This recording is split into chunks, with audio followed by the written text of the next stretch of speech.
रवि एक छोटे से गांव का गरीब लड़का था, लेकिन उसके सपने बड़े थे। वह डॉक्टर बनना चाहता था, पर आर्थिक तंगी और संसाधनों की कमी ने उसकी राह में बाधाएं खड़ी कर दी। जब उसके दोस्त और गांव के लोग उसे हतोत्साहित करते, तो रवि अपने पिता के शब्दों को याद करता, सपने देखने वाले ही दुनिया बदलते हैं। रवि ने ठान लिया कि वह हार नहीं मानेगा। उसने दिन रात मेहनत की, पढ़ाई के लिए खेतों में काम किया और अपने लक्ष्य की ओर बढ़ता गया। कई बार वह थक गया, हिम्मत टूटने लगी, लेकिन हर बार वह खुद से कहता, बस एक कदम और। आखिरकार रवि की मेहनत रंग लाई। उसने मेडिकल की परीक्षा पास कर ली। आज वह गांव का पहला डॉक्टर है और अपने गांव को गर्व महसूस कराता है। रवि की कहानी हमें सिखाती है कि असली जीत वही है जो संघर्ष से मिलती है। एक बार की बात है।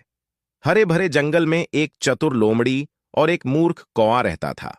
कौवा अपने सुंदर चमकदार पंखों के लिए जाना जाता था, जबकि लोमड़ी अपनी चालाकी के लिए प्रसिद्ध थी। एक सुबह कौवे को पनीर का एक स्वादिष्ट टुकड़ा मिला। वह एक पेड़ की ऊंची शाखा पर बैठ गया और उस पर दावत करने लगा। जैसे ही उसने खाया, वह खुद पर गर्व महसूस किए बिना नहीं रह सका। उधर से गुजर रही लोमड़ी की नजर पनीर को मुंह में दबाए हुए कौवे पर पड़ी। उसके मन में कौवे को धोखा देकर अपने लिए पनीर चुराने का विचार आया। लोमड़ी अपनी चतुराई के लिए पूरे जंगल में दूर दूर तक जानी जाती थी और उसने इसका उपयोग करने की ठान ली थी। लोमड़ी ने कौवे की ओर देखा और कहा, ओह प्यारे कौवे, तुम्हारे पंख अब तक देखे गए सबसे सुंदर पंख हैं। तुम्हारा गाना भी तुम्हारे पंखों की तरह ही प्यारा होगा। क्या तुम कृपया मेरे लिए एक गीत गाओगे? लोमड़ी की बातों से खुश होकर कौवा अपना गाना सुनाने के लिए बहुत उत्सुक हो गया। उसने तुरंत अपनी चोंच खोली और जोर जोर से चिल्लाया, कांव कांव। उसकी चोंच से तुरंत पनीर छूटकर जमीन पर गिर गया।